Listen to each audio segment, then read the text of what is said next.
There are mini splits or ductless air conditioners in every bedroom and also in the living room and the kitchen in the house.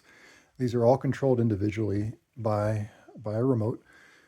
Much of this is straightforward, but there's a couple of nuances that could get a little confusing. So the straightforward part is you turn the power on and you need to hear this unit beep, and it should reflect on this screen what is up there.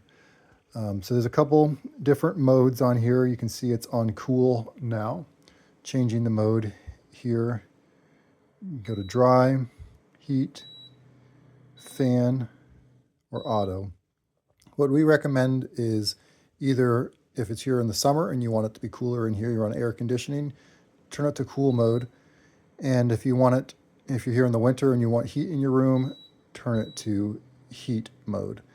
Now, so that's all fairly straightforward. If you want it in the summer, cool, just set it to cool mode. And then you can set your temperature 72 degrees.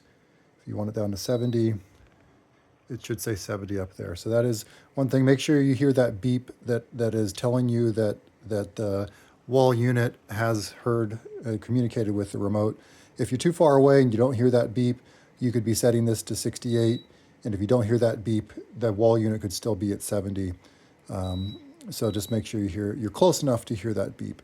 Now the one kind of tricky part to all these is there are, as I said, indoor units like this in every bedroom, one in the living room, and one in the kitchen.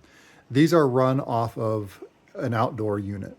So there are multiple indoor units run off of one outdoor unit. The reason that that's important is that if you can't have different modes in different rooms. So for example, if you want your room at 70 degrees and you set it to cool at 70, that's great. But if your neighbor across the hallway runs cold-blooded or hot-blooded or whatever the case may be, and they want to turn it to heat and make it really warm in there, they want it to be a sauna at 80 degrees. That can't happen where you have one room running heat and the other room running cool. You'll see a fault set up here, and it won't work.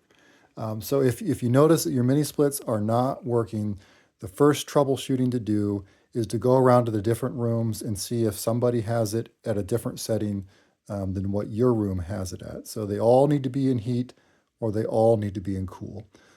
We anticipate that most times throughout the year, everyone's going to want their room air conditioned or everyone's going to want their room heated. But that might be, if something's not working with these mini splits, that would be the first troubleshooting to do, is to make sure that everyone has the same mode on in their room.